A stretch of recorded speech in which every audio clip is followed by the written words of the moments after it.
Muy buenas tardes, chicos. Bienvenidos sean al seminario de hoy, en el cual les estaremos hablando sobre muchos temas interesantes para nosotros que somos estudiantes de biología.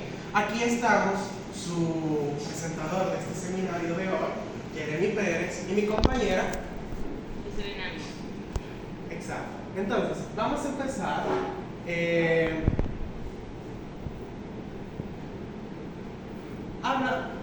Mencionando que vamos a hablar sobre los ciclos bioquímicos y los ciclos del fósforo y del azufre. Tenemos como objetivos comprender la importancia de los ciclos bioquímicos del azufre y el fósforo en el ecosistema.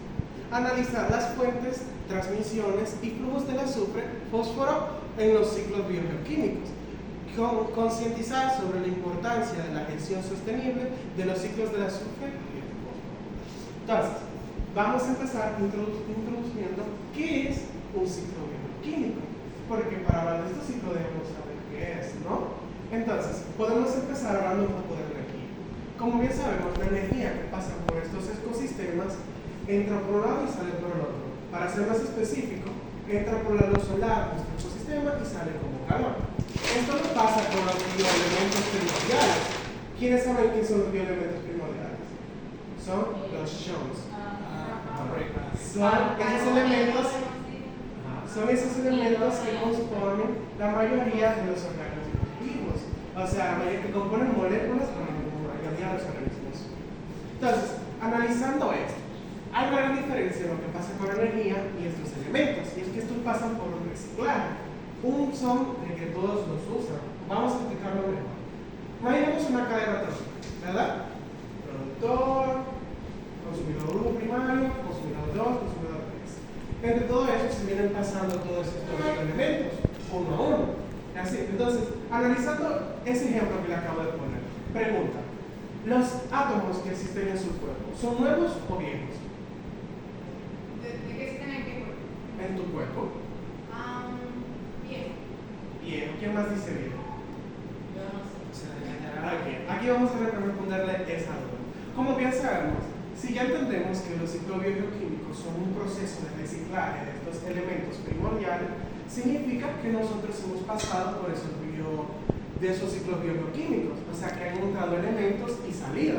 Por lo tanto, los átomos que ya tenemos en nuestro cuerpo no son los primeros ni los iniciales, son átomos o elementos o compuestos que ya estuvieron en otro animal, en otra materia inorgánica, etc. Entonces, estos elementos principales se pueden almacenar en periodos cortos o largos. Por eso ven ciclos que son más largos o ciclos que son más cortos. Estos se llegan a almacenar en la atmósfera, el suelo, el agua. Y todo eso es gracias a diferentes procesos biológicos, como pueden ser el desgaste de la roca, la lluvia o catástrofes. Entonces, ya sí que empezamos a hablar sobre el ciclo del fósforo. Como pueden ver aquí, como nuestra tabla periódica nos lo indica, el símbolo del fósforo es la P. Es un elemento no metálico con variabilidad de valencia, además de que tiene una alta radiación. Este ciclo es fundamental a la hora de darse.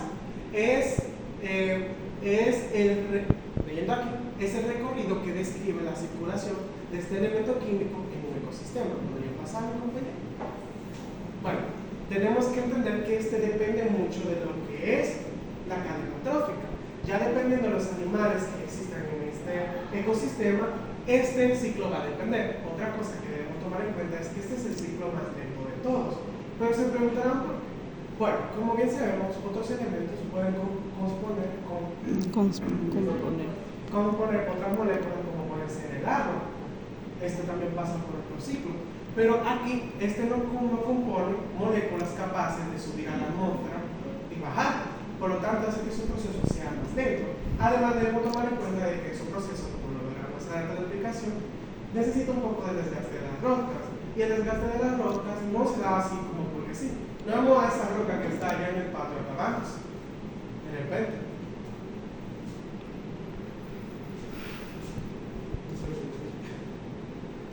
Bien, aquí tenemos una imagen que nos ayuda a entender cómo sucede este ciclo.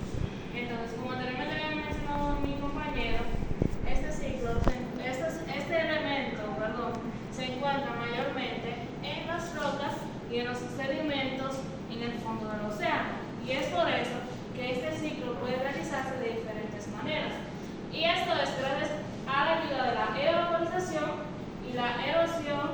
las rocas, como anteriormente habíamos mencionado. Entonces, por ejemplo, por medio de la vaporización, este elemento sube a la superficie. Entonces se concentra en las nubes y cae por medio de la lluvia. ¿Qué pasa? Que aquí entra directamente a la tierra y las plantas van a poder succionar este elemento que más tarde un consumidor primario va a consumir, luego el primario, el secundario y así, formando parte de la cadena trófica como anteriormente habíamos mencionado. También se da por medio de la meteorización, que es como mi compañero había mencionado. Las rocas son las que tienen mayores cantidades de este elemento y cuando estos se degradan, liberan este elemento al medio. Por ende, la tierra va a poder obtenerla, luego la planta y así sucesivamente como anteriormente mencionado. También algunos de esos animales devuelven este elemento a la tierra por medio de por las excreciones que estos tienen.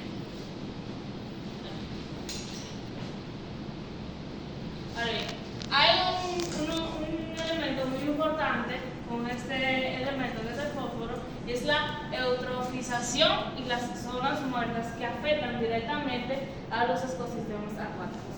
¿Qué pasa?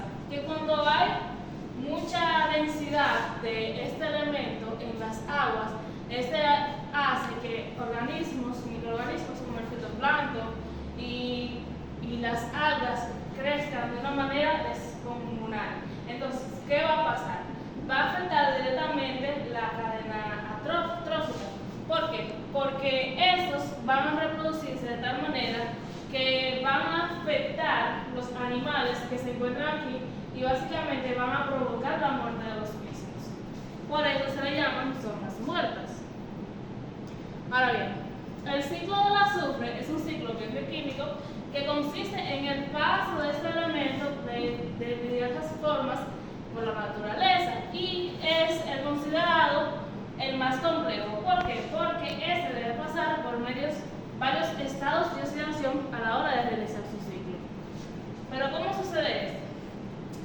Este azufre lo vamos a obtener mayormente de las emisiones de vehículos y esos gases que grandes empresas tiran a la atmósfera y se convierten en ácido sulfúrico y ácido nítrico.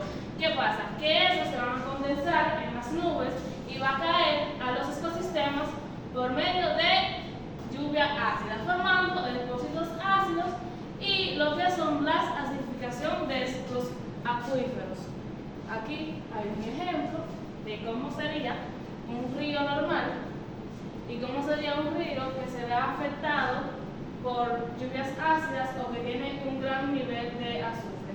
Vemos cómo la vida aquí ha disminuido de gran manera.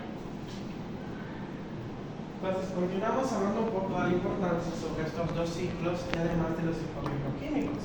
Como bien sabemos, estos ciclos, si se encuentran en abundancia o poco, cambian el ecosistema. Es como que mantiene el ecosistema óptimo. Si hablamos un poco del ciclo del azufre que fue anteriormente mencionado, este ayuda nutritivamente a nuestro ecosistema. ¿De qué manera? Si vamos a la explicación y vemos cuando el azufre cae a la tierra, este se termina convirtiendo en sulfato, lo cual ayuda a que las mismas plantas mejoren sus tejidos y a su vez ayudan a otros microorganismos a consumir esto, provocando así que el ciclo se dé.